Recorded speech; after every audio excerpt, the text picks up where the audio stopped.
दक्षिण भारत की सीमेंट कंपनियां आज बहुत ही ज़्यादा दबाव में है। मैं देख भी रहा था रेमको सीमेंट ऐसे गिर गया, मैं सोचा हुआ क्या। फिर हमने बोला कि क्या हुआ जरा पता लगाओ, तो नेहा जी पता लगा के आई। चल गया पता नेहा जी? हाँ सर, बताइए। सर दालमिया भारत और रामको सीमेंट शुरुआत अच्छी हुई थी, लेकिन उसके बाद 11-12 बजे के आसपास एकदम से डेज लो पे चला गया। Correct. थोड़ी रिकवरी आई है, लेकिन ये गिरावट क्यों आई ये समझ लीजिए। दरअसल तमिलनाडु सरकार ने मिनरल टैक्स करीब 260 रुपए प्रति टन से बढ़ा दिया है। अब हम इन दोनों स्टॉक्स पे पर्टिकुलरली क्यों बात कर रहे हैं, उससे पहले ये समझ लीजिए कि ये जो टैक्सेशन है ये 20 फरवरी से इफेक्टिव है, मतलब पिछले महीने से ये लागू हो चुका है।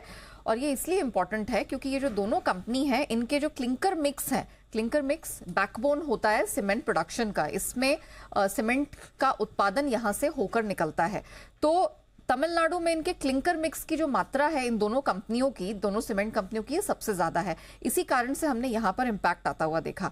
अब थोड़ा इनका एक्सपोजर भी समझ लीजिए। दालमिया भारत की अगर बात करें, 20 से 25% इनकी क्लिंकर कैपेसिटी है वो तमिलनाडु में है, और रामको सीमेंट में तो आधी 50% आती है। ऑलमोस्ट 16 से 22-23 मिलियन टन के आसपास का उत्पादन ये दोनों कंपनियों का तमिलनाडु से आता है। अब अप्रैल से, यानी कि अप्रैल 2024 से जनवरी 2025 के बीच सीमेंट के भाव में गिरावट देखने को मिली है। डिमांड कमजोर है, कंपटीशन के चलते हमने प्राइस बढ़ोतरी का भी मौका कम देखा है, तो ये वैसे ही पहले से ही नेगेटिव है। और तीसरी तिमाही में दोनों कंपनियों के मार्जिन्स में भी गिरावट देखने को मिली है। वो चार्ट्स आपके स्क्रीन पर आएंगे।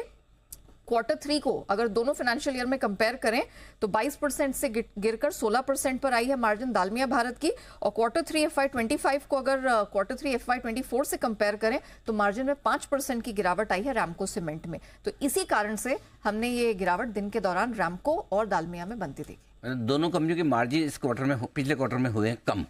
हाँ, Q3 में मतलब वाई बेसिस पे कंपेयर करें तो ऑलमोस्ट 5 से 6% गिरे हैं।